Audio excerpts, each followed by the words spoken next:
Sejam muito bem-vindos a mais uma análise. Olha, a jornada da vida humana é sem dúvida um negócio formidável. Pensa bem, o processo que vai de uma única célula fertilizada até uma criança que anda, fala, interage com o mundo é uma verdadeira obra-prima, tanto biológica quanto cultural. A gente vai passar por fases gestacionais fascinantes, entender o complexo processo do parto e, claro, mergulhar na incrível neuroplasticidade. Vamos lá?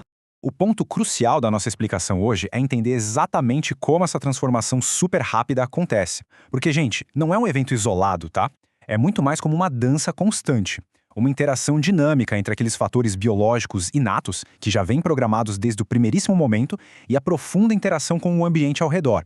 É justamente essa combinação que dita as regras de como as nossas habilidades mais essenciais vão surgir. Bom, tudo começa com uma verdadeira corrida contra o tempo. Quando um espermatozoide é bem-sucedido e encontra o óvulo, a gente tem a formação do zigoto. E o que é espetacular sobre isso é que nesse exato milissegundo, inúmeras características genéticas já ficam embutidas ali, na estrutura celular.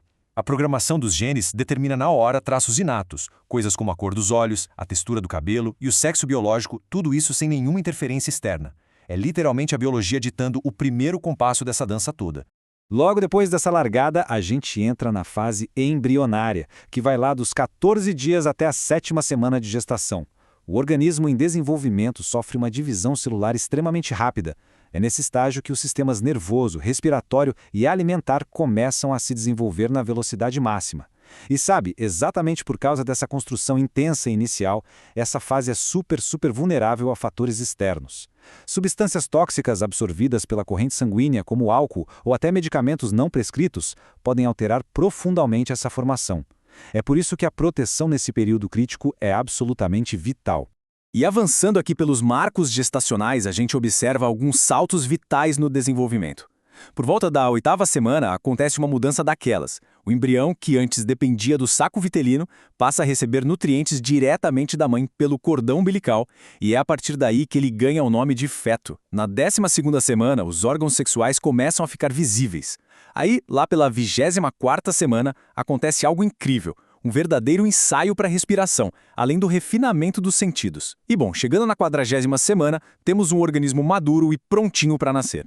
O que é realmente fascinante nessa fase é o ganho incrível de proporção e essa maturação contínua. Mês a mês, o feto vai refinando os órgãos vitais. Nos últimos meses, por exemplo, o pulmão sintetiza substâncias que são indispensáveis para ele conseguir respirar fora do útero, e o corpo ganha uma camada super importante de tecido adiposo. É essa gordurinha que dá aquele contorno fofo ao bebê e, mais importante, prepara ele para regular a temperatura cá fora. É uma jornada física absurda. Um organismo minúsculo que cresce de uns poucos centímetros para uma média de 50 centímetros até a 40ª semana. Mas olha, é bom lembrar que o ambiente intrauterino não está numa bolha, isolado do mundo exterior. Existem fatores de risco externos que podem impactar diretamente esse desenvolvimento físico. A gente está falando de contextos como idade materna muito avançada ou muito precoce, situações de pobreza que levam à desnutrição, patologias pré-existentes como hipertensão ou diabetes e, claro, o contato com álcool ou drogas. Isso só reforça o quão crucial é um acompanhamento pré-natal rigoroso, sabe? É ele que garante que a maturação biológica siga seu curso natural e permite qualquer intervenção mais cedo, se for necessário. Parte 1. O parto.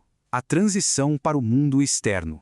Então, essa transição definitiva do ambiente super protegido do útero para a imensidão do mundo externo não é só um evento único. É uma sequência biológica incrivelmente bem coordenada.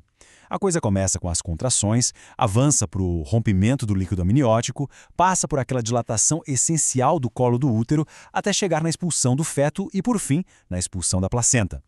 Cada uma dessas etapas tem um propósito sistêmico muito claro: preparar tanto a mãe quanto o bebê para essa separação física inevitável. Evidentemente, a maneira como esse nascimento acontece na prática pode variar bastante. A cesariana, por exemplo, é uma intervenção cirúrgica absolutamente essencial quando a gente tem condições de risco à vida, tipo uma eclâmpsia ou uma placenta prévia. Mas, por outro lado, existe um movimento muito bacana e crescente em direção ao parto humanizado, e a ideia aqui não é só fugir da cirurgia, não. É criar um ambiente com uma equipe médica sensível que priorize a regulação emocional e recuse intervenções que causem dor desnecessária. No fim das contas, é sobre permitir um nascimento mais respeitoso e acolhedor. Agora, e quando a biologia acaba impondo um nascimento prematuro? Nesses casos, soluções super criativas e profundamente humanas entram em cena. O método canguru é um exemplo simplesmente brilhante disso. É uma intervenção de baixo custo que vai muito além de ser só uma alternativa incubadora. Quando a gente coloca o recém-nascido ali pele a pele no peito da mãe, a gente não está só estabilizando a temperatura corporal dele. A gente está aproveitando a preferência inata que o bebê tem pelo contato humano para estimular conexões neurais precoces.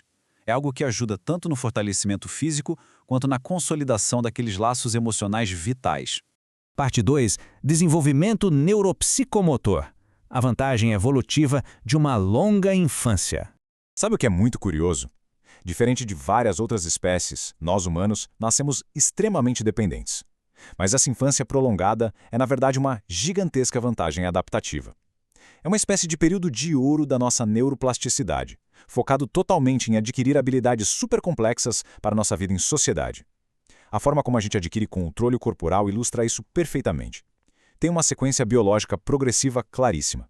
Primeiro, a gente sustenta a cabeça, depois domina a capacidade de sentar sem apoio, aí consegue ficar em pé com uma ajudinha, para só então dar aqueles primeiros passos com independência. A biologia dá a ordem, mas é a presença atenta e responsiva dos cuidadores que oferece aquela rede de segurança emocional, a confiança que a criança precisa para querer explorar o mundo. E isso leva a gente direto para a intersecção entre biologia e sociedade. Pensa que todo o cérebro infantil vem de fábrica com hardware biológico absurdo, uma predisposição pura para assimilar qualquer idioma que exista. Só que é aí que entra o que a literatura chama de banho de cultura, que age basicamente como software. É um ambiente sociocultural que vai ditar exatamente qual idioma, quais símbolos e quais valores vão ser aprendidos de fato. Ninguém nasce sabendo falar uma língua específica, né? O cérebro, com toda essa vasta neuroplasticidade, vai moldando as redes neurais baseado quase que exclusivamente nos estímulos de quem está por perto. E talvez o exemplo mais encantador dessa fusão entre o biológico e o cultural seja a protoconversação. Muito antes de soltar a primeira palavra inteira, os recém-nascidos já são extremamente responsivos. Por meio de um choro, um desvio de olhar, um sorriso ou até uns movimentos do corpo, eles estão emitindo sinais valiosíssimos. E quando os adultos conseguem interpretar esses sinais intuitivamente e respondem com afeto, cria-se um diálogo emocional autêntico. É uma via de mão dupla que vai literalmente esculpindo o cérebro da criança. Essa sintonia toda está ativamente estruturando a competência social e a regulação emocional do futuro adulto. Incrível, não é? Então, para amarrar tudo isso, quando a gente compreende de verdade essa dança ininterrupta entre a nossa bagagem inata e as influências do ambiente, desde aquela primeira divisão celular até a fala, a gente ganha uma perspectiva muito poderosa sobre a vulnerabilidade e a força incrível da vida humana. Sabendo que cada pequena interação literalmente molda e esculpe um cérebro novo, fica a reflexão final para nós. De que maneira a gente pode ser mais intencional, mais presente e empático na forma como nutrimos as mentes do amanhã,